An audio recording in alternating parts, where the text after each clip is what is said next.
கர்த்தருடைய வார்த்தைக்கு நாம் செல்வோம். 1 ராஜாக்கள் 8ஆம் அதிகாரம் 24ஆம் வசனம். தேவரீர் என் தகப்பனாகிய தாவீது என்னும் உம்முடைய தாசனுக்கு செய்த வாக்குத்தத்தத்தை காத்தருளினீர். அதை உம்முடைய வாக்கினால் சொன்னீர். இந்நாளில் இருக்கிறபடி உம்முடைய கரத்தினால் அதை நிறைவேற்றினீர். 3 வார்த்தை வருகிறது. 1, வாக்குத்தத்தத்தை காத்தருளினீர், சொன்னீர், நிறைவேற்றினீர். உம்முடைய வாக்கினால் சொன்னீர், உம்முடைய கரத்தினால் அதை நிறைவேற்றினீர். அதான் நம்ம பார்க்க போகிறோம். இந்த வார்த்தையை, இந்த வசனத்தை ஆலயத்தை பிரதிஷ்டை செய்யும் பொழுது, சாலமோன் ஆலயத்தை கட்டிருக்கிறான், புது ஆலயத்தை பிரதிஷ்டை பண்ணுகிறான். ராஜாவாகிய சாலமோன் முகத்தை திருப்பி ஜனங்கள்ட்ட இருந்து பேசிக்கிட்டு இருந்தவன் முகத்தை திருப்பி கர்த்தரை நோக்கி, தேவனை நோக்கி பேச ஆரம்பிக்கிறான். அப்படி பேசின ஒரு வசனம் இது. வசனத்தில் அவன் சொல்லுகிறான், வாக்குத்தத்தத்தை காத்தருளினீர். நம்ம சொல்லுவோம், ஆங்கிலத்தை கேள்விப்பட்டிருப்பீங்க. ஆண்டவர் ப்ராமிஸ் கீப்பர். ஏதாவது ஒரு ப்ராமிஸ் பண்ணார், அதை என்ன செய்வார்? கீப்பப் பண்ணுவார், அதை செய்வார். வாக்குத்தத்தத்தை காத்தருளினீர். என்ன வாக்குத்தத்தம் கொடுத்தீரோ அதை என்ன செஞ்சீர்? காத்தருளினீர். எத்தனை பேருக்கு ஆண்டவர் வாக்குத்தத்தம் கொடுத்திருக்கிறாரு? இங்க தமிழில் போட்டிருக்கு, உம்முடைய வாக்கினால் சொன்னீர், உம்முடைய கரத்தினால் அதை நிறைவேற்றின்னு போட்டிருக்கு இல்லையா? ஆனால் நிறைய மொழிபெயர்ப்பு எப்படி வருதுன்னு கேட்டிங்கன்னா, ஆண்டவர் என்ன கொடுத்தாரு? தாவீதுக்கு வாக்குத்தத்தம் கொடுத்தார். என்ன கொடுத்தாரு? வாக்குத்தத்தம் கொடுத்தார். எல்லாருக்குமே அப்படிதான் செய்வார். ஆபிரகாமுக்கும் வாக்குத்தத்தம் கொடுத்தார், ஈசாக்குக்கும் வாக்குத்தத்தம் கொடுத்தார், யாக்கோபுக்கும் வாக்குத்தத்தம் கொடுத்தார். எல்லாருக்குமே கொடுத்த வாக்குத்தத்தத்தை காத்தருளினார். எடுத்தவனே பிள்ளைய கொடுக்கல, வாக்குத்தத்தம் கொடுத்தாரு. எடுத்தவனே அறுவடை கொடுக்கல, வாக்குத்தத்தம் கொடுத்தாரு. நான் உன் கூட இருந்து உன்னை ஆசீர்வதிப்பேன். எடுத்தவனே பெருக்கத்தை கொடுக்கல, நீ மேற்கையும் கிழக்கையும் வடக்கையும் தெற்கையும் பரம்புவாய், வாக்குத்தத்தம் கொடுத்தாரு. யோசேப்புக்கு எடுத்தவன உயர்வை கொடுக்கல, உன் அரிக்கட்டுகள் நிமிர்ந்திருக்கும் என்ற வாக்குத்தத்தத்தை கொடுத்தாரு. யார் யாருக்கெல்லாம் என்னென்ன வாக்குத்தத்தத்தை கொடுத்தாரோ அதை என்ன செஞ்சாரு? அவருடைய கரமே அதை நிறைவேற்றினது. எப்படி கொடுத்தாரு? இங்க போட்டிருக்கு, உம்முடைய வாக்கினால் சொன்னீர் அப்படின்னு தமிழில் போட்டிருக்கு. ஒரு வாக்குன்னு சொன்ன எங்க இருந்து வரும்? வாயிலிருந்து வரும் இல்லையா? எல்லா மொழிபெயர்ப்புலையும் வாசித்து பார்க்கும் பொழுது அநேக மொழிபெயர்ப்பில் பார்த்தா ரொம்ப வெளிப்படையாக எப்படி சொல்லப்பட்டிருக்கிறது? உம்முடைய வாக்கினால் சொன்னீன்னு சொல்றதை விட உம்முடைய வாயினாலே சொன்னீர். உம்முடைய வாயிலிருந்து வார்த்தை புறப்பட்டு வந்தது. கர்த்தர் எனக்கு வாக்குத்தத்தத்தை கொடுக்கார் அப்படின்னு சொன்னா வேற ஒன்றும் இல்லை, அவர் வாயை திறந்து என்னை நோக்கி வார்த்தையை அனுப்புகிறார். எத்தனை பேர் கர்த்தர் வாக்குத்தத்தம் கொடுத்திருக்கிறாரு? கொடுத்திருக்காரு. நீங்க நம்புனீங்கன்னா அது வேற ஒன்றும் இல்லை. நீங்க ஒன்று சொல்றீங்க, உங்களை நோக்கி கர்த்தர் தமது வாயை திறந்து ஒரு வார்த்தையை கொடுத்திருக்கிறார் அர்த்தம். உம்முடைய வாக்கினாலே சொன்னீர், உம்முடைய வாயினாலே சொன்னீர். திரும்ப அது ரொம்ப முக்கியம். உம்முடைய வாயினாலே சொன்னீர். வாக்குன்றதை கூட சொல்லாம உம்முடைய வாயினாலே சொன்னீர். உம்முடைய வாயிலிருந்து ஒரு வார்த்தை வந்துருச்சு. அப்புறம் போட்டிருக்கு, உம்முடைய கரத்தினாலே நிறைவேற்றினீர். சில மொழிபெயர்ப்பில் கரத்துக்கு பக்கத்தில் என்ன போட்டிருக்குன்னா, உம்முடைய வல்லமையினாலே நிறைவேற்றினீர். எந்த வாக்குத்தத்தத்தை தம்முடைய வாயை திறந்து வார்த்தையை அனுப்பினாரோ அந்த வார்த்தையை, அந்த வாக்குத்தத்தத்தை அவருடைய கரமே நிறைவேற்றும் இயேசு நாமத்தினாலே. அவர் கொடுத்த வாக்குத்தத்தத்தை, அவர் வாயிலிருந்து புறப்பட்ட வார்த்தையை நீங்க நிறைவேற்ற வேண்டிய அவசியம் இல்லை, உங்களால் நிறைவேற்ற முடியாது. உம்முடைய வாக்கினால் சொன்னீர், உம்முடைய கரத்தினாலே அதை நிறைவேற்றினார். எல்லாரும் சொல்லுவோம், கையில் உயர்த்தி சொல்லுங்க, கர்த்தரை பார்த்து சொல்லுங்க, உம்முடைய வாக்கினாலே சொன்னீர், உம்முடைய வாயினாலே சொன்னீர், உம்முடைய கரத்தினாலே அதை நிறைவேற்றினீர். அதை சாலமோனே சொல்றாரு பாருங்க, கண்டிப்பா நடக்கும். அங்க சொல்லும் போது அவரே சொல்றாரு, தேவரீர் என் தகப்பனாகிய தாவீது என்னும் உம்முடைய தாசனுக்கு செய்த வாக்குத்தத்தத்தை காத்தருளினீர், அதை உம்முடைய வாக்கினால் சொன்னீர். எல்லாரும் வாசிங்க, இந்நாளில் இருக்கிறபடி உம்முடைய கரத்தினால் அதை நிறைவேற்றினீர். அவர் தெளிவா சொல்றாரு, இந்நாளில் இருக்கிறபடி. அதாவது நீர் என்ன வாக்குத்தத்தத்தை கொடுத்தீர் நம்ம பார்க்க போறோம். ஒரு ஆலயத்தை உம்முடைய குமாரன் கட்டுவான்னு சொன்னார். தெளிவா பார்ப்போம். ஒரு ஆலயம் கட்டப்படும் என்று வாக்குத்தத்தம் கொடுத்தாரு. இப்ப சாலமோன் சொல்றாரு, நீர் என்ன சொன்னீரோ அதுக்கு ப்ரூஃப் என் கண்ணுக்கு முன்னாடி இருக்குது. இந்நாளில் இருக்கிறபடி ஒரு பிரம்மாண்டமான அரண்மனை போன்ற ஒரு ஆலயம், அதை பார்த்துட்டு சொல்றாரு, இந்நாள் இருக்கிறபடி. நீங்க அன்னைக்கு வாயை திறந்து வார்த்தை சொன்னீங்க, வாக்குத்தத்தத்தை கொடுத்தீங்க, உம்முடைய கரத்தில் அதை நிறைவேற்றினீங்க, அதுக்கு ப்ரூஃப் தான் இந்த ஆலயம். நீங்க தான் சொன்னீங்க, உங்க கருத்தை கொண்டு நீங்க தானே செஞ்சீங்க, நிறைவேற்றினீங்க. அதுக்கு ப்ரூஃப் தான் என்னது? நீங்க சொன்ன வார்த்தைக்கு, நீங்க சொன்ன வாக்குத்தத்தம் நிறைவேறி விட்டது என்பதற்கு ப்ரூஃப் இந்த ஆலயம். நீங்க எத்தனை பேர் நம்புறீங்க உங்க வாழ்க்கையில கர்த்தர் கொடுத்த வாக்குத்தத்தத்திற்கு, அவர் தமது வாயை திறந்து சொன்ன வார்த்தைக்கு அதை நிறைவேற்றின பின்பு ப்ரூஃப் இருக்கும்? எத்தனை பேர் நம்புகிறீர்கள்? ஆமென்.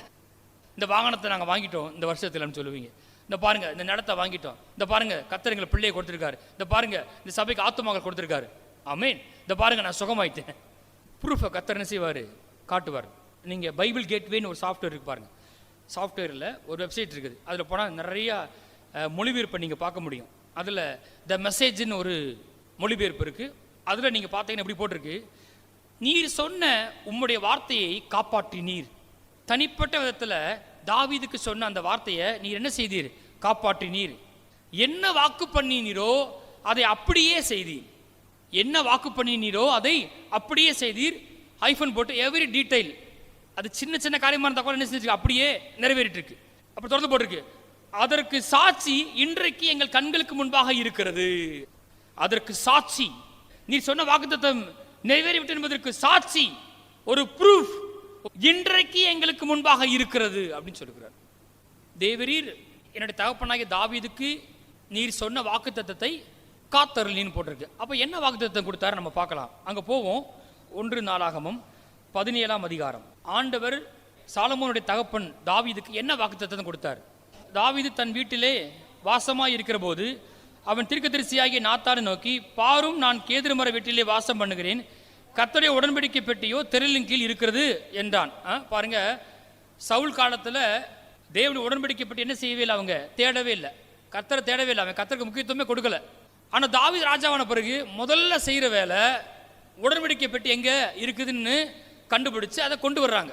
கொண்டு வரும்போது சில பிரச்சனையை சந்திக்கிறாங்க. ஆனாலும் வேதத்தில் கற்றுக்கொண்டு அதை சரி செய்து கொண்டு உடன்படிக்கை பெட்டி என்ன செய்யப்பட்டுச்சு? எருசலேமுக்கு கொண்டு வரப்பட்டுச்சு. கொண்டு வந்த பிறகு அது எங்கே இருக்குன்ற ஆசீப்பு கூடாரத்துக்குள்ள இருக்குது, திரைகளுக்கு பின்பாக இருக்கிறது. உடன்படிக்கை பெட்டி எங்கே இருக்குன்னு கேட்டிங்கன்னா, நல்ல பில்டிங்கில் இல்லை, திரைகள் மூடி இருக்கிற கூடாரத்தில் இருக்குது. ஆனால் இவன் எங்கே இருக்கிறான்? கேதுரு மர வீட்டில் இருக்கிறான். அப்போ அவனுக்குள்ள ஒரு எண்ணம் வருது. தீர்க்கதரிசியை பார்த்து சொல்றாரு, பாரும், நான் கேதுரு மர வீட்டிலே வாசம் பண்ணுகிறேன், கர்த்தருடைய உடன்படிக்கை பெட்டியோ திரைகளின் கீழ் இருக்கிறது என்றான். கர்த்தர் எப்படி நல்லவர் பார்த்தீங்களா? நாம அவர் காரியத்தை முன் வைத்தோம் அப்படின்னா அவர் அதை விட நம்ம காரியத்தில் கரிசனை உள்ள தேவனாய் இருக்கிறார். ஆமென். கர்த்தருடைய உடன்படிக்கை பெட்டி தேவ பிரசன்னம் இந்த உலகத்தில் அங்கே தான் இருக்குது. ஆனால் அது எங்கே இருக்குது? திரைகளுக்கு கீழாக இருக்கிறது, திரைகளுக்கு பின்பாக இருக்கிறது. ஆனால் அவரால் உயர்த்தப்பட்ட ராஜா எங்கே இருக்கான்னு கேட்டீங்கன்னா, கேதுரு மர வீட்டில் இருக்கிறான், குழு வீட்டில் இருக்கிறான். அவனுக்கே ரொம்ப குளிரிச்சு. ஆகா, நம்ம ரொம்ப சொபிஸ்டிகேட்டடாக இருக்கிறோமே, ரொம்ப நல்லா இருக்கிறோமே, ஆனால் கர்த்தர் உடன்படிக்கை பெட்டி இப்படி திரைகளின் கீழ் இருக்கிறதே அப்படின்னு சொல்லுகிறான். சொன்ன உடனே அடுத்து அவர் ஒன்றும் சொல்லலை. ஆனால் நம்ம நாத்தான் என்ன பண்ணிட்டாரு? தாவீதை நோக்கி, உம்முடைய இருதயத்தில் இருக்கிறதையெல்லாம் செய்யும் தேவன் உம்மோடு இருக்கிறார் என்றான். நான் நல்ல கேதுரு மர வீட்டில் இருக்கிறேன், கர்த்தர் உடன்படிக்கை பெட்டி எங்கே இருக்குது? திரையில் கீழ் இருக்குது. அப்போ நான் கர்த்தருக்கு ஒரு ஆலயத்தை கட்டணும். எத்தனை பேர் அது நல்ல காரியம்னு சொல்கிறீங்க? தாவீதுக்கு ஒரு எண்ணம் வந்துருச்சு, கர்த்தருக்கு ஒரு ஆலயத்தை கட்ட வேண்டும் அப்படின்னு சொல்லி. நாத்தான் தீர்க்கதரிசி சொல்லிட்டாரு, உம்முடைய இருதயத்தில் இருக்கிறதையெல்லாம் செய்யும் தேவன் உம்மோடு இருக்கிறார். அந்த அந்த விருப்பம் நல்ல விருப்பம் தான், அதில் எந்த தப்பும் கிடையாது. கர்த்தருக்கு ஒரு ஆலயத்தை கட்டுறது நல்ல விருப்பம். இப்போ தொடர்ந்து வாசிப்போம். அன்று ராத்திரியிலே தேவனுடைய வார்த்தை நாத்தானுக்கு உண்டாகி, என்ன உண்டாகி? தாவீது தான் இருதயத்துள்ள விருப்பத்தை வெளிப்படுத்துறாரு, கர்த்தருக்கு ஒரு ஆலயத்தை கட்டணும். ஆனா பைபிள்ல தெளிவா போட்டிருக்கு, அன்று ராத்திரியிலே என்ன உண்டாகி? தேவனுடைய வார்த்தை உண்டாகி. தேவனுடைய வார்த்தை நாத்தானுக்கு உண்டாகி. என்ன உண்டாகி? சத்தமா சொல்லுங்க, என்ன உண்டாகி? தேவனுடைய வார்த்தை உண்டாகி. இப்பதான் தேவனுடைய வார்த்தை உண்டாகிறது. அப்படின்னா தேவன் வாயிலிருந்து வார்த்தை செய்து வருகிறது. தேவன் ஒரு வாக்குத்தத்தம் செய்ய போகிறார். தேவன் வாயை திறந்து ஒரு வார்த்தை அனுப்பினார்னா அவர் அந்த வார்த்தைக்கு கட்டுப்பட்டவராய் இருக்கிறார். அவர் எதை சொன்னாரோ அதை அவருடைய கரம் நிறைவேற்றும். ஆகவே அவர் வாயிலிருந்து என்ன வார்த்தை வருது ரொம்ப ரொம்ப முக்கியம். இப்ப அவர் சொல்றாரு, அன்று ராத்திரியில தேவனுடைய வார்த்தை நாத்தானுக்கு உண்டாகி, நீ போய் என் தாசனாகிய தாவீதை நோக்கி கர்த்தர் சொல்லுகிறது என்னவென்றால், திரும்ப அது ரொம்ப முக்கியம். என்னது?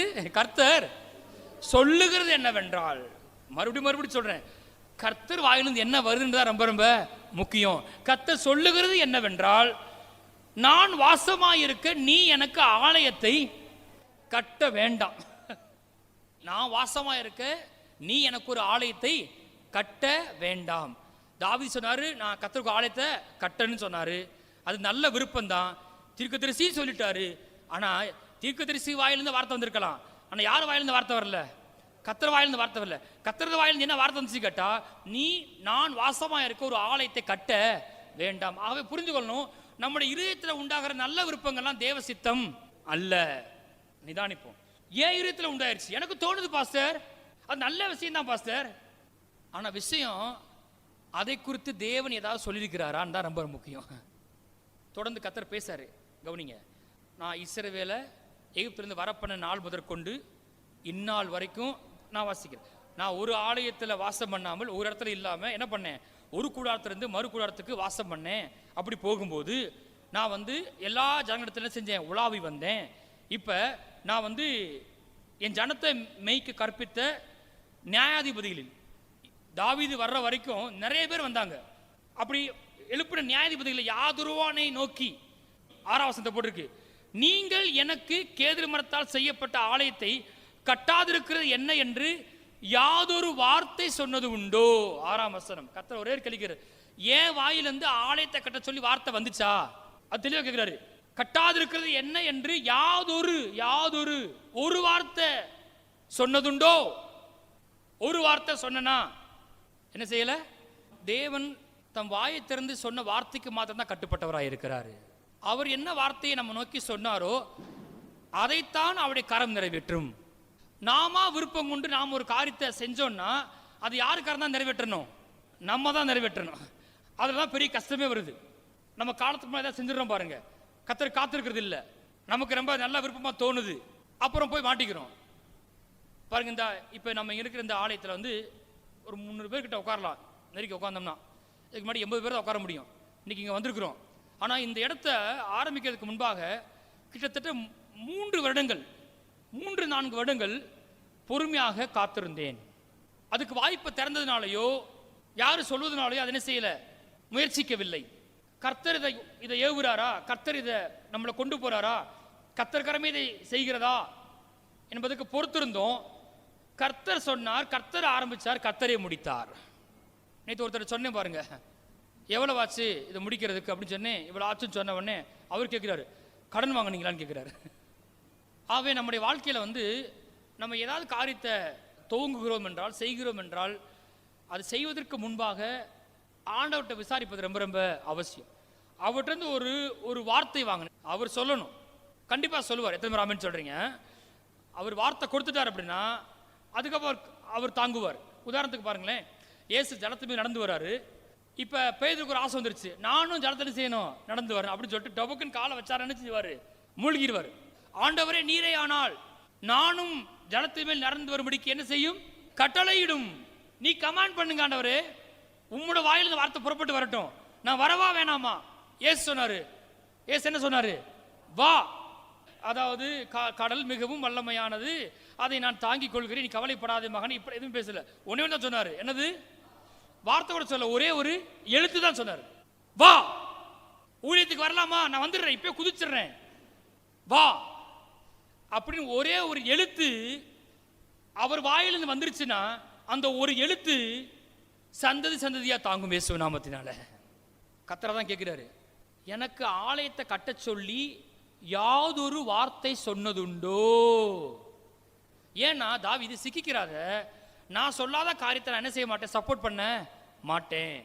நல்ல விருப்பம்தான். நான் கிருபை கொடுக்காத காரியத்தை போய் நீ செஞ்சனா அது உன்னை மூழ்கடிச்சிரும். நான் உன்னை எங்க வச்சனோ அங்க இரு, நான் உன்னை என்ன செய்ய அதை மட்டும் செய். நிறைய காரியம் செய்ய நினைக்காத, உன்னை இதுக்கு தான் அழைச்சனா அதை மட்டும் செய், நான் வர்ற வரைக்கும் அதை மட்டும் செய். நீ வேற ஏதாவது செய்யணும்னு நான் நினைச்சேன்னா நானே என்ன செய்வேன், சொல்லுவேன், நானே வழியை திறப்பேன். இல்ல ஆண்டவருக்காக செய்யணும், எனக்கு ஆசை வந்துருச்சு, என்கிட்ட பணம் இருக்கு, தாவீது என்கிட்ட சௌகரியத்த பொருட்கள் ஏராளம் இருக்குது, நான் கட்டுவேன், நான் ராஜா, என்னை யார் கேட்பா? அப்புறம் நேபுகாத்நேச்சாருக்கு நடந்த மாதிரி தான் நடக்கும். போய் எருமை மேய்ச்சிட்டு வா, பெருமை வந்துருச்சு உனக்கு. ஆனா தாவீது அப்படிப்பட்ட ஆள் கிடையாது. நல்ல விருப்பம் இருந்தவனே, கர்த்தர் வார்த்தை பண்ணே, ஏன் விருப்பம் கிடையாது, கர்த்தருடைய வார்த்தை அவருடைய விருப்பம் அப்படி சொல்லி தொடர்ந்து பேசிட்டே வராரு. 7ஆம் வசனத்தை வாசிங்க. இப்போதும் நீ என் தாசனாகிய தாவீதை நோக்கி. அப்படின்னா இப்பதான் ஆண்டவர் என்ன செய்ய போறாரு? பேச போறாரு. வாயை திறந்து வார்த்தையை சொல்ல போறாரு. வாசிங்க. சேனைகளின் கர்த்தர் சொல்லுகிறது என்னவென்றால், நீ என் ஜனமாகி இஸ்ரவேல் மேல் அதிபதியா இருக்கும்படி ஆடுகளின் பின்னே நடந்த உன்னை ஆட்டு மந்தையை விட்டு எடுத்து நீ போன இடமெல்லாம் உன்னோட இருந்து உன் சத்துருக்களை எல்லாம் உனக்கு முன்பாக நிர்மூலமாக்கி பூமியில் இருக்கிற பெரியோர்களின் ஒரு நாமத்திற்கு ஒத்த நாமத்தை உனக்கு உண்டாக்கினேன். போதும். 10 வாசிங்க. 10. உன் சத்துருக்களை எல்லாம் கீழ்ப்படுத்தினேன். இப்போதும் கர்த்தர் உனக்கு ஒரு வீட்டை கட்டுவார் என்பதை உனக்கு அறிவிக்கிறேன். சேனையின் கர்த்தர் சொல்லுகிறது என்னவென்றால், ஏன்னா அவர் சொல்றதா என்ன செய்ய போகுது? நடக்க போகுது. அதுக்கு தான் அவர் சப்போர்ட் பண்ணுவார். இந்த பகுதி வாசித்து பார்த்தீங்களா? ரொம்ப ஆழமா இருக்குது. எல்லாவற்றையும் நம்ம வாழ்க்கையில் செய்யறது கர்த்தர் தான். சில பங்கு இருந்தா கூட இந்த தாவீதுக்கு நிறைய நல்ல குணாதிசயம் இருக்கிறது. ஆனா அதை விட கர்த்தர் சொல்றாரு, என் ஜனத்தின் மேல அதிபதியா இருக்கிறதுக்காக நான் உன்னை ஆட்டு மந்தையை விட்டு என்ன செஞ்சேன்? எடுத்தேன். நீ போற இடமெல்லாம் உன் கூட வந்தேன். நான் தான் எடுத்ததுனால நான் கண்டிப்பா கூட வருவேன். நான் எடுத்தேன், நான் ரெஸ்பான்சிபிலிட்டி. இப்ப நான் உன் கூட வருவேன். கூட வந்து நீ போறமெல்லாம் உன் சத்துருக்களை உனக்கு கீழ்படுத்துவேன். உனக்கு ஜெயத்தை தருவேன், உனக்கு ஐஸ்வர்யத்தை தருவேன், பேரை பெருமைப்படுத்துவேன். இந்த உலகத்துக்கு உன் பெரிய பேர் தெரியும். பூமியில் இருக்கிற பெரியோர்களின் நாமத்திற்கு ஒத்த நாமத்தை உனக்கு உண்டாக்கினேன். அத்தனை செஞ்சது நான். ஏன் தெரியுமா? நான் தான் உன்னை சூஸ் பண்ணேன், தெரிந்து கொண்டேன். நான் ஒன்றை செஞ்சேன்னா அது உன் வாழ்க்கையில லகுவா நடக்கும், லகுவா நடக்கும். நாம ரொம்ப கஷ்டப்பட வேண்டிய அவசியம் இல்லை. தாவீதா வந்து ஆடு மேய்ச்சிக்கிட்டு ராஜா ஆகிட்டானா? நான் தான் உன்னை தெரிந்தெடுத்தேன். நீ ராஜா ஆகிறதுக்காக கோலியாத்தை ஜெயிக்க பலன் கொடுத்தேன். அங்க கூட இருந்தேன் நான். அதை சவுல் பார்த்தான், ஜனங்கள்லாம் பார்த்தாங்க. நான் உன்னை அபிஷேகம் பண்ணேன், வழிவாசலை உண்டாக்கி கொடுத்தேன், உன்னை ராஜாவாக்குனேன், ராஜ்யங்களை உனக்கு கீழ்படுத்தினேன், ஐஸ்வர்யத்தை கொண்டு வந்தேன். எல்லாம் செஞ்சது நான் தான். இப்போதும் கர்த்தர் உனக்கு ஒரு வீட்டை கட்டுவார் என்பதை உனக்கு அறிவிக்கிறேன். மாசத்துல முதல் நாள்ல தாவீதை பத்தி பேசிட்டு இருக்கீங்க, உங்களை பத்தி தான் பேசிட்டு இருக்கீங்க. வாங்க வாங்க வாங்க. சேனையின் கர்த்தர் சொல்லுகிறது என்னவென்றால், அறிவிக்கிறேன். இன்னொரு பாயிண்ட் ஆட் பண்றாரு. நீ கட்ட வேணாம். இப்போ ஒன்று பண்ணு. 11 வாசிங்க. நீ உன் பிதாக்களிடத்தில் போக உன் நாட்கள் நிறைவேறும் போது, உனக்கு முதிர் வயது ஆகும்போது, நான் உனக்கு பின்பு உன் புத்திரில் ஒருவனாகிய உன் சந்ததியை எழும்ப பண்ணி அவன் ராஜ்யத்தை நிலைப்படுத்துவேன். அவன் எனக்கு ஒரு ஆலயத்தை கட்டுவான், அவன் சிங்காசனத்தை என்றைக்கும் நிலைக்க பண்ணுவேன். யாரை பத்தி சொல்றாரு? தாவீதுடைய குமாரன் சாலமோனை பத்தி சொல்றாரு. தேவனுடைய வாயிலிருந்து வார்த்தை வந்து விட்டது, வாக்குத்தத்தம் கொடுக்கப்பட்டுச்சு. என்ன அப்படின்னா, தாவீது கர்த்தர் உன் வீட்டை கட்ட போகிறார், ஓ சந்ததியை கட்ட போகிறார், உன் குமாரனை ராஜாவாக்குவாரு, அவன் ஒரு ஆலயத்தை கட்டுவான். அப்படின்னா தாவீது நீ கட்ட வேணாம், சாலமோன் தான் கட்டுவான்னு சொன்னா தாவீது கட்ட முடியாது, சாலமோன் தடுத்தாலும் கட்டி முடிப்பான். இப்ப எந்த வார்த்தை வந்து யாரு கொடுக்கப்பட்டுச்சோ அந்த வார்த்தையை கர்த்தருடைய கரமே நிறைவேற்றும். எத்தனை பேர் வாழ்க்கையில கர்த்தருடைய கரம் வெளிப்பட வேண்டும் விரும்புறீங்க? ஆமென்.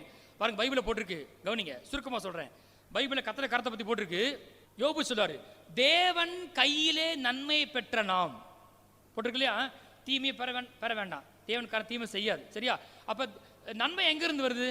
ஹலோ, எங்க இருந்து வருது? இப்போ என்கிட்ட இங்க நிறைய வந்து நன்மைகள் இருக்குன்னா நான் என்ன செய்யறேன்? அதை கொடுக்குறேன். அப்படின்னா எப்படி கொடுப்பேன்? கரங்கள்ல எடுத்து கொடுப்பேன் இல்லையா? அது மாதிரி ஆண்டவர் என்ன பண்ணாரு? தேவன் கையிலே, தேவன் கரத்திலே நன்மை பெற்ற நாம். அப்ப தேவனுடைய கரம் நன்மையை கொடுக்கிற கரம். ஏசு எல்லாரும் சுகமாக்குனாரு. எப்படி சுகமாக்குறாரு? அவர்களுமே தமது கைகளை வைத்து. அப்ப அவருடைய கரம் குணமாக்குற கரம். இயேசுவின் கையில் 5 அப்பம் 2 மீன் கொடுக்கப்பட்டுச்சு, அது பெருகுச்சு. அப்ப இயேசுவின் கரம் என்ன கரம்? பெருக்கத்தின் கரம். எஸ்ரா காலத்துல, நெகேமியா காலத்துல அலங்கமும் ஆலயம் கட்டப்பட்டுச்சு. அங்க போட்டிருக்கு தேவனுடைய கரம் தயவுள்ள கரம். தேவனுடைய கரம் காரியங்களை கைகூடி வர பண்ணுகிற கரம். தேவனுடைய கரம் எல்லாரையும் ஒருமனப்படுத்துகிற கரம். தேவனுடைய கரம் தாங்குகிற கரம். தேவனுடைய கரம் பாதுகாக்கிற கரம். தேவனுடைய கரம் சிருஷ்டிக்கிற கரம். வானத்தையும் பூமியும் அதில் உள்ள யாவற்றையும் உண்டாக்கின கரம். அவருடைய கரம் வந்து சிருஷ்டிக்கிற கரம். ஒன்னு இல்லாட்டி கூட சிருஷ்டித்து கொடுக்க வல்ல தேவனா இருக்கிறார். இப்ப அப்படிப்பட்ட கரம் எத்தனை பேருக்கு வெளிப்பட வேண்டும் என்று விரும்புகிறீர்கள்? அல்லேலூயா. என் தகப்பனாகிய தாவீதுக்கு நீர் சொன்ன வாக்குத்தத்தத்தை காத்தருளி நீர் உம்முடைய வாக்கினால் சொன்னீர், உம்முடைய வாயிலிருந்து சொன்னீர், உம்முடைய கரத்தினால் அதை நிறைவேற்றினீர். அப்படியானால் தேவன் வாயிலிருந்து புறப்பட்ட வார்த்தையை அவருடைய கரமே என்ன செய்யும்? நிறைவேற்றும். பாஸ்டர், அப்படி பார்த்தா ஆண்டவர் வந்தாரு, தாவீதுக்கு வாக்குத்தத்தம் கொடுத்துட்டாரு, அதோட முடிஞ்சிச்சா? அப்ப நம்ம வாழ்க்கையிலும் கர்த்தர் வாக்குத்தத்தம் கொடுக்கிறாரு, எனக்கு என்ன பொறுப்பு இருக்கு? நாத்தான் தீர்க்கதரிசி தாவீதை சந்திச்சு கர்த்தர் என்ன சொன்னார் சொல்லிட்டு போயிட்டாரு. அங்க வாசிப்போம், அதே அதிகாரத்துல 15 வாசிங்க. நாத்தான் இந்த எல்லா வார்த்தைகளின்படியும் இந்த எல்லா தீர்க்கதரிசனத்தின்படியும் தாவீதுக்கு சொன்னான். வாசிப்போம். அப்பொழுது தாவீது ராஜா உட்பிரவேசித்து, போதும் போதும் போதும் போதும், வார்த்தை வந்த உடனே தாவீது என்ன பண்ணாரு? உட்பிரவேசித்து. இந்த வசனத்தை ஏன் கேள்விப்பட்டிருக்கீங்க? உட்பிரவேசித்து கேள்விப்பட்டிருக்கீங்களா? எங்க போட்டிருக்கு உட்பிரவேசித்து? எங்க வாசித்திருக்கீங்களா? பிரவேசித்து கேள்விப்பட்டிருக்கீங்களா? மத்தேயு 6:6 போட்டிருக்கு, நீயோ ஜெபம் பண்ணும்போது உன் அறை வீட்டுக்குள் பிரவேசித்து உன் கதவை பூட்டி அந்தரங்கத்தில் இருக்கிற உன் பிதாவை நோக்கி என்ன பண்ணு? ஜெபம் பண்ணு. அப்பொழுது அந்தரங்கத்தில் பார்க்கிற உன் பிதா வெளியரங்கமாய் உனக்கு பலன் அளிப்பார். அப்படியானால் கர்த்தருடைய வார்த்தை வந்த உடனே தாவீது செய்த காரியம், அவர் எங்க போனார்? கர்த்தருடைய சமூகத்துக்கு போனார். அறை கதவை பூட்டினார், உட்பிரவேசித்தார், ஜெப அறைக்குள்ள போனாரு. எங்க போனாரு? ஜெப அறைக்குள்ள போனாரு, ஜெபத்துக்குள்ள போனாரு, தேவ சமூகத்துக்குள்ள போனாரு. அங்க போட்டிருக்கு 16 வாசிங்க. அப்பொழுது தாவீது ராஜா உட்பிரவேசித்து, வாசிப்போம், கர்த்தருடைய சமூகத்திலிருந்து. அப்படின்னா நீங்க உங்களுக்கு வார்த்தை வந்த உடனே நீங்க போக வேண்டிய இடம் எது? கர்த்தருடைய சமூகம், ஜெப அறை. அது எங்கங்க இருக்கு ஜெப அறை? உங்க வீடு தான், வேற ஒண்ணும் இல்லை. என்னது? உங்க வீடு தான், உங்க கிச்சன் தான், சில வேலைகள்ல உங்க பெட்ரூம் தான். நீங்க எப்ப ஜெபம் உள்ள போயிட்டீங்களோ அங்க கர்த்தருடைய சமூகம் வந்து விட்டது. நீங்க எங்க இருக்கிறீங்களோ, இன்னைக்கு எங்க வீடு ஒழுகுது பாஸ்டர், வெக்க தாங்க முடியாது, ஜெபம் பண்ண உட்காந்தேன்னா அப்படித்தியா வேர்த்து ஊற்றி குளிச்சுற மாதிரி ஆயிரும். அதுதான் உங்க ஜெப அறை. நீங்க அங்க போய் ஜெபம் பண்ண முழங்கால் போட்ட உடனே அங்க தேவ சமூகத்தில் உட்கார்ந்த உடனே யார் வந்துருவா? கர்த்தருடைய சமூகம் உங்களை சூழ்ந்து கொள்ளும். அப்படியே அவர் ஜெபம் பண்ண ஆரம்பிக்கிறாருங்க. என்ன பண்ண தெரியுமா? ஆண்டவரே, என்னை இதுவரைக்கும் கொண்டு வந்ததுக்கு நான் ஏமாத்திரம், நீர் தான் பெரியவர், உமக்கு நிகராவன் ஒருவனும் இல்லை அப்படின்னு பேசிட்டே வராரு. பேசிட்டே வந்துட்டு, இப்பவும் என்ன செஞ்சிருக்கீங்க ஆண்டவரே, என் சந்ததியை குறித்து வெகு தூரத்து செய்தி சொல்லியிருக்கிறீர், இதுவரைக்கும் கொண்டு வந்து பத்தாதுன்னு, நான் ஆட்டு மந்தையை கீழே கடந்தவன், அங்கிருந்து எடுத்து இவ்வளவு தூரம் கொண்டு வந்ததுக்கு மாத்திரம் பத்தாதுன்னு நீ இன்னும் என்ன செய்ய போறீங்க? என் குமார ராஜாவாக்க போறீங்க. அது மாத்திரம் கிடையாது, என்னுடைய சந்ததியிலிருந்து எப்பவுமே உமக்கு ஒரு ராஜா இருப்பான். எவ்வளவு பெரிய வாக்குத்தத்தம் பாத்தீங்களா? தாவீது சந்ததியிலிருந்து எப்பவுமே ஒரு ராஜா எழுப்பிட்டே இருப்பான். அப்படி வந்தவர் தான் இயேசு, என்றென்றைக்கும் ராஜாவாக இருக்கிறார். ஆமென். நான் இப்படி சொல்றேன், உங்க சந்தையிலிருந்து ராஜாக்கள் எழும்புவார்கள். ஆமென். உங்க சந்தையிலிருந்து பிசினஸ் பண்றவங்க எழுப்பி கொண்டே இருப்பாங்க. ஆமென். தொழிலதிபராக இருப்பாங்க, எப்பயுமே தொழிலதிபராக இருப்பாங்க. யோசித்து பாருங்க. ஊழியக்காரனா இருப்பாங்க, யோசித்து பாருங்க. இவ்வளவு பெரிய வாக்குத்தத்தம். தாழ்மைப்படுறாரு.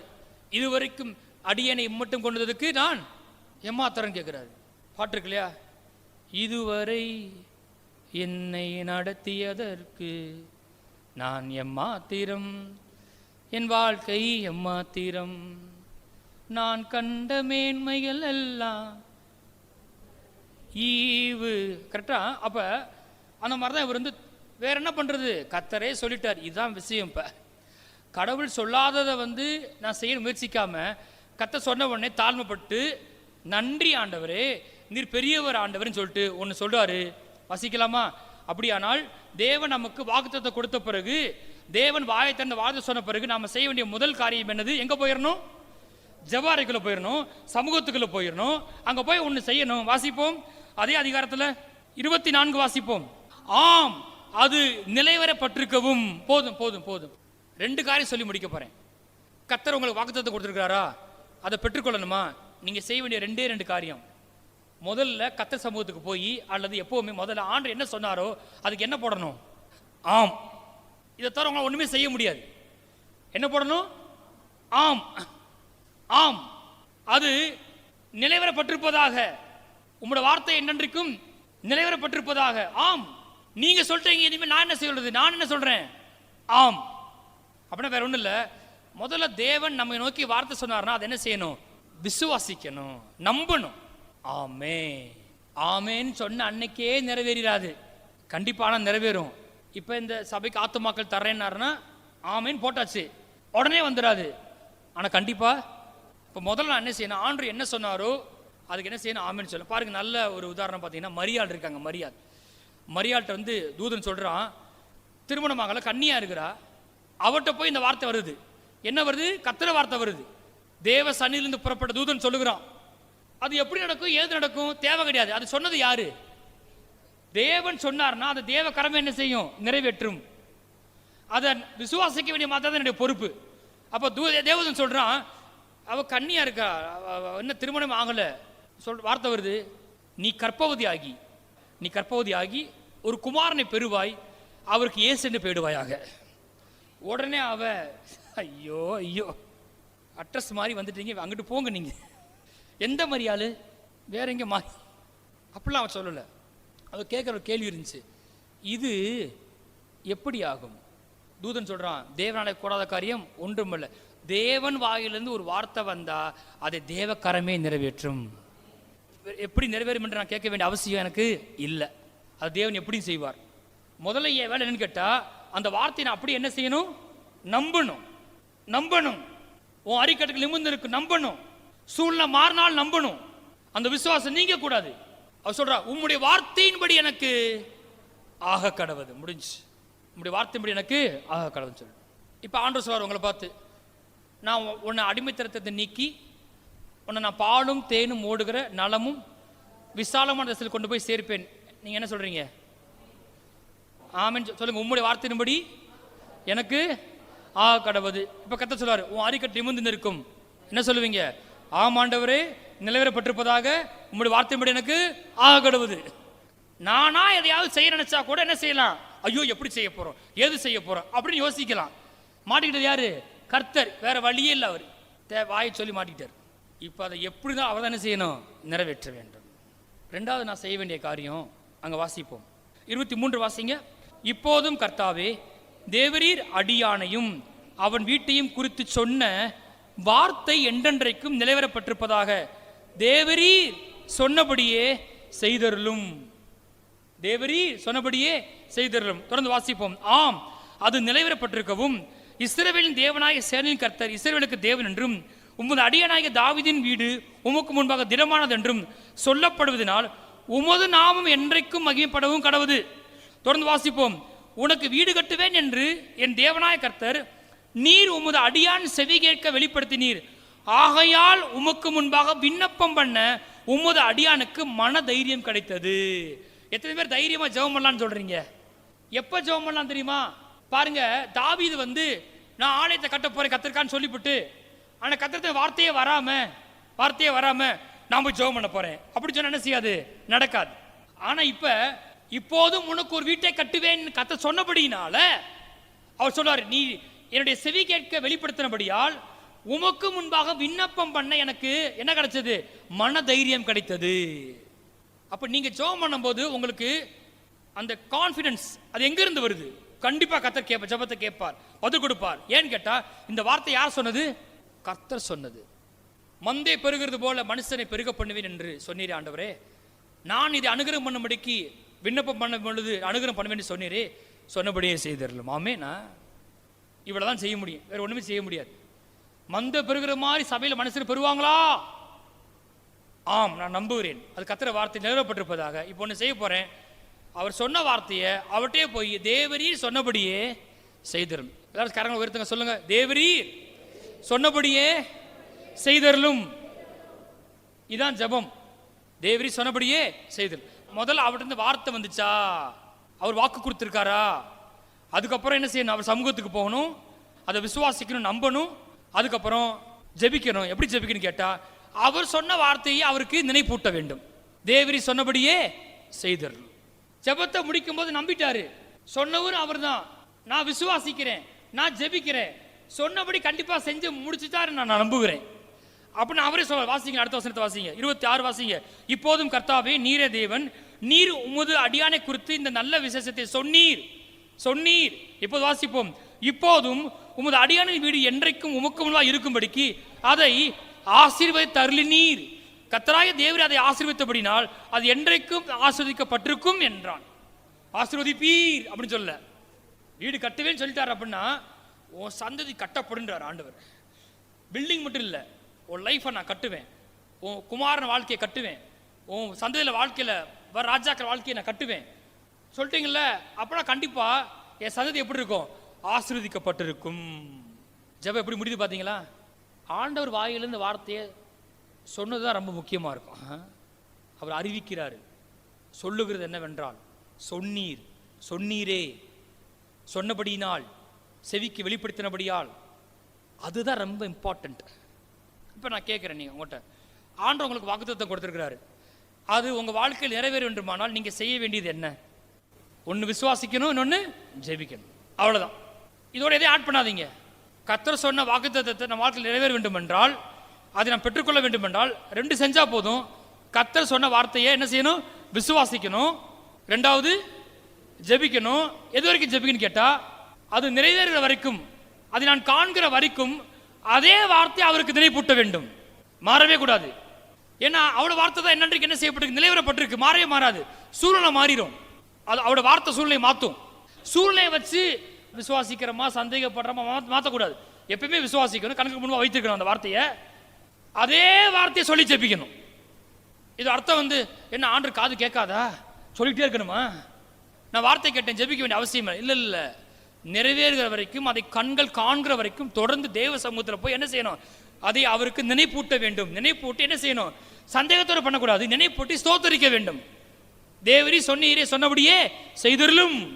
படிக்கிற நீங்க படிச்சு முடிக்கும் போது வேலை வேணும்னா இப்பவே என்ன செய்யணும்? வேலைக்கான வசனத்தை எடுத்து விசுவாசிக்கணும். அதை போகும்போது வரும்போது வாயில சொன்னாலும் அதுவே ஜபம் தான். சில வேலையில் நம்ம என்ன சொல்றோம்னு கேட்டீங்கன்னா, நீங்க ஜெப அறைக்கு போகணும், நீங்க ஜெபிக்கணும், ஆண்ட சமூகத்தில் அவரை துதிக்கணும். சில வேலைகளில் போக்குவரத்தமா இருந்தீங்கன்னா அவர் சொன்ன வார்த்தையை நம்புறீங்க, அதை என்ன செய்யுங்க? வாயில சொல்லிக்கொண்டே இருங்க. சொல்லிக்கொண்டே, அதான் விசுவாச அறிக்கை. விசுவாச அறிக்கை தான் ஜெபம், சுருக்கமா சொல்ல போனா. ஆனா கண்டிப்பாவே ஜெபத்துக்கு போய், அவருடைய சமூகத்துக்கு போய் அவரை துதிச்சு அவர் சொன்ன வார்த்தை அவருக்கு நினைப்பூட்டி ஸ்தோத்திரம் பண்ண பண்ண தொடர்ந்து செய்து கொண்டே இருக்க அந்த வாக்குத்தத்தத்தை கர்த்தருக்காரனோட வாழ்க்கையில நிறைவேற்றும். கர்த்தருக்காரன் எப்ப வெளிப்படுதுன்னு கேட்டா, அவர் சொன்ன வார்த்தையை நம்ம நம்பும் போது, அதை அவருக்கு நினைப்பூட்டும் போதுதான் கரம் வேலை செய்யுது.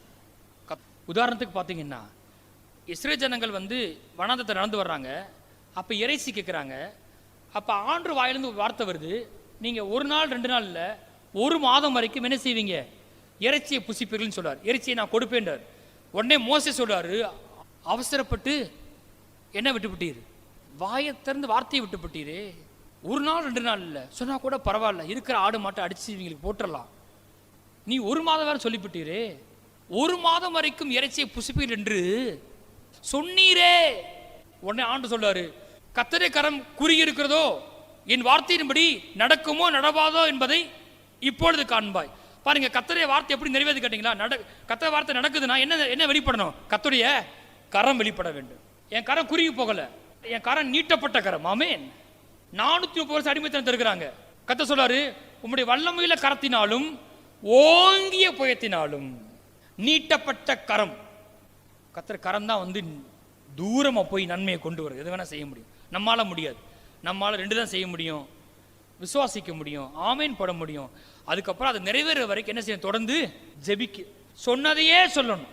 பக்கம் சொல்லுங்க, ஆண்டவர்கிட்ட போய் சொன்னதையே சொல்லணும். சும்மா சொல்லிட்டு இருக்காத, அது நம்ம வீட்டில். ஆனால் ஆண்டவர் போய் என்ன செய்யணும்? சொன்னதையே சொல்லணும், மாற்றவே கூடாது. என்ன செய்யணும்? தேவன் சொன்னதையே அவருக்கு திரும்ப திரும்ப சொல்வதே என்னது? ஜெபம். 2 வாக்குத்தத்தம் கொடுத்தாரு. தாவீது, உன் வீட்டை கட்டுவேன், இன்னொன்று உன் குமாரன் ஆலயத்தை கட்டுவான் அப்படி சொன்னால. நீங்கள் பைபிள் வாசித்து பாருங்களேன். தாவீதோட ஜெபம் பண்றாரு. கர்த்தர் ஆலயம் கட்டப்படுறது காணிக்க கேட்கிறாரு. அவரும் அவர் பங்குக்கு விதைச்சிருக்காரு. அப்போ அவர் சொல்றாரு, நிறைய பொருட்கள் குவிக்கப்பட்டுருச்சு. அப்போ சொல்றாரு, நாங்கள் சவதரித்த இந்த பொருட்கள் எல்லாம் உம்முடைய கரத்திலிருந்து வந்தது, எல்லாம் உம்முடையது. 1,00,000 தாளந்து பொண்ணை கொடுத்தானா. அப்புறம் சாலமோன் சொல்லிட்டு போறாரு தாவீது. சொல்றாரு, நான் என் சிறுமையில் இந்த அடியேன் 1,00,000 தாளந்து பொன்னையும் 10,00,000 வெள்ளியையும் கர்த்தருடைய ஆலயத்துக்கு நான் கொடுத்தேன். 1,00,000 தாளந்து பொண்ணை கொடுத்துட்டு என்ன பண்றாரு? என் சிறுமையில் நான் நம்புறேன். இந்த மாதிரி நிறைய பேர் எழும்பணும், பாஸ்டர் இதில் ஒரு 1,00,000 இருக்கிறது, ஏதோ அடியேன் ஆண்டவர் ஆலயத்துக்கு என்று விதைக்கிறேன். இதில் 10,00,000 இருக்கிறது, அடியேன் சிறுமையில் ஆண்டவருக்கு விதைக்கிறேன். நான் என் சிறுமையில் 1,00,000 தாளந்து பொன்னையும் 10,00,000 தாளந்து வெள்ளியும் ஆண்டவருக்கு கொடுக்கிறேன்னு சொல்லிட்டு அவன் சொல்றான், நீ இன்னும் அதிகமாய் சவதரிப்பாய். தாவீது ஏற்கனவே சவதரிச்சு வச்சிருக்கான் ஆண்டவர் ஆலயத்துக்காக. மகனை பார்த்து சொல்றான், இன்னும் நீ அதிகமாக சவதரிப்பாய். நான் கேட்கிறேன், தாவீதுக்கு இவ்வளவு எப்படி வந்துச்சு? தாவீதே சொல்றான், கர்த்தர் என் கூட இருந்து நான் போடமெல்லாம் வெற்றி கொடுத்து சத்துருக்களை கீழ்ப்படுத்தி சவதரித்த இந்த பொருட்கள் எல்லாம் எங்கிருந்து வந்தது? உம்முடைய கரத்திலிருந்து வந்தது. சொன்னபடியே ஐஸ்வரன் ஆக்கிட்டீரு, கொடுக்கிற ஆளா மாட்டிட்டீரு. இப்ப ஆலயம் கட்டுறதுக்கு நிறைய என்ன செஞ்சிருச்சு? வந்துருச்சு. அதே போல சாலமோன் ஆலயத்தை கட்டி முடித்தான். 1 ராஜாக்கள் 6ஆம் அதிகாரத்தில் 7ஆம் அதிகாரத்தில் அது வருது. 8ஆம் அதிகாரத்தில் தான் பிரதிஷ்டை பண்ணுறான். 6ஆம் அதிகார முடிவில் அந்த ஆலயம் முழுவதும் சகல திட்டத்தின்படியே ஒரு பங்கும் குறையாமல் கட்டி தீர்ந்தது. அதை கட்டி முடிக்க 7 வருஷம் சென்றது. 1 ராஜாக்கள் 6:38. 1 ராஜாக்கள் 7:1 சாலமோன் தன் அரண்மனை முழுவதையும் கட்டி முடிக்க 13 வருஷம் சென்றது. ஆலயத்தை கட்டுறதுக்கு எத்தனை வருஷம்? 7 வருஷம். அரண்மனை கட்டுறதுக்கு 13 வருஷம். பணம் இல்லையா? பணம் ஏற்கனவே இருந்துச்சு. நான் ஏற்கனவே சொன்ன மாதிரி அவ்வளோ நேர்த்தியாக கட்டினா பாருங்க ஆலயத்தையும் அரண்மனையும். அவரோட ஆலயத்தை கட்ட வேண்டும் என்று விரும்புகிற வாழ்க்கையில் கத்திர அவர்களுக்கு அரண்மனை கட்டி தருகிற தேவனாக இருக்கிறார். ஆமென். ஆலயம் கட்டி முடிக்கப்பட்டது, ஒரு பங்கும் குறையில்லாமல். அது மட்டும் முடியாமல் இருக்கு அப்படிலாம் இல்லை, ஒரு பங்கும் குறைய கட்டி முடிந்தது. சாதாரண காரியம் இல்லை. ஒரு விஷயத்தை ஆரம்பித்துட்டு முடிக்க முடியாமல் நிறைய காரியங்கள் தடைப்பட்டு போயிருக்கு, கட்டி முடிக்க முடியல. அப்போ நம்ம ஆரம்பிக்கும் போது என்ன செய்யணும்? கத்தரதை சொன்னாரா, வார்த்தை என்ன செய்யணும்? வந்த பிறகு விசுவாசிக்கணும், அதை தொடர்ந்து ஜெபிக்கணும். அதை பார்த்துட்டாரு. அதுக்கு ப்ரூஃப் தான் இந்த ஆலயம். தாவீது தான் வாழ்க்கையில் கற்றுக்கொண்ட கடத்தை சாலமோனும் பிடிச்சிக்கிட்டாரு. தாவீது என்ன பண்ணாரு? தன்னை நோக்கி கத்தர் வார்த்தை சொன்னார்னா அதை விசுவாசிச்சாரு, ஆமேன் போட்டாரு. அதுக்கப்புறம் அதை என்ன பண்ணாரு? ஜெபிச்சார். தேவரீ சொன்னபடியே செய்தருன்னு சொல்றாரு. அதே போல சாலமோன் நம்புறாரு. சொல்லி பார்த்து முடிக்க போறோம். அங்க வாசிங்க 1 ராஜாக்கள் 8ஆம் அதிகாரத்தில் 24 வாசிப்போம். தேவரீர் என் தகப்பனாகிய தாவீது என்னும் உம்முடைய தாசனுக்கு செய்த வாக்குத்தத்தத்தை காத்தருளினீர், அதை உம்முடைய வாக்கினால் சொன்னீர், இந்நாளில் இருக்கிறபடி உம்முடைய கரத்தினால் அதை நிறைவேற்றினீர். வாசிப்போம். சரியா? பொறுங்க. இந்நாள் இருக்கப்படி அதை நிறைவேற்றினீர். சாலமோனுக்கு தெரியும் நாத்தான் மூலமா தாவீதுக்கு என்ன வார்த்தை கொடுக்கப்பட்டது அப்படின்னு தெரியும். என்ன புத்தகத்தை எழுதி வச்சிருப்பாங்க பாருங்க, கர்த்தர் என்ன சொன்னா எழுதி வச்சிருப்பாங்க. அப்ப அதுல கர்த்தர் தாவீதை பத்தி மாத்திரம் சொல்லல, சாலமோனை பத்தி சொல்லியிருக்காரு. அதுல நீ கட்ட மாட்ட, உங்களுடைய குமாரன் கட்டுவான்னு சொல்லியிருக்காரு. இப்ப சாலமோனுக்கு தெரியும் பாருங்க. அப்ப அவன் சொல்றான், வாசிப்போம். இஸ்ரவேலின் தேவனாய கர்த்தாவே, தேவரீர் என் தகப்பனாகிய தாவீது என்னும் உம்முடைய தாசனை நோக்கி, நீ எனக்கு முன்பாக நடந்தது போல உன் குமாரரும் எனக்கு முன்பாக நடக்கும்படி தங்கள் வழிகளை காப்பார்களே, ஆனால் இஸ்ரவேலின் சிங்காசனத்தில் மேல் வீற்றிருக்கும் புருஷன் எனக்கு முன்பாக உனக்கு இல்லாமற் போவதில்லை என்று சொன்னதை இப்பொழுது அவனுக்கு நிறைவேற்றும். என்ன சொன்னீரு? கண்டிப்பா சந்ததியில எனக்கு முன்பாக ஒரு ராஜா எழுந்திருப்பான் அப்படி சொன்னீங்கல்ல. இப்ப சாலமோன் எப்படி ஜெபம் பண்றான்னு கேட்டீங்கன்னா, என்ன எப்படியா ராஜாவாக்கியிருங்க ஆண்டவரே அப்படின்னு ஜெபிக்கல. என்று சொன்னதை இப்பொழுது அவனுக்கு நிறைவேற்றும் என்று சொன்னதை சொல்லல அப்படின்னா என்ன ஜெபம் பண்ணாலும் இவன் ராஜாவாக முடியாது. நீ ஆலயத்தை கட்ட வேண்டாம் சொல்லிட்டாரு, கட்ட முடியாது. பணம் இருந்தாலும் கட்ட முடியாது. கட்டுனா பிரச்சனை வரும். உன் குமாரன் கட்டுவான், பணம் இல்லாட்டியும் பணம் வரும், கட்டுவான். ஆமென். அவன் ராஜாவாக வீட்டிருப்பான். அப்படி சொன்னபடினால கண்டிப்பாக ராஜாவாவான்.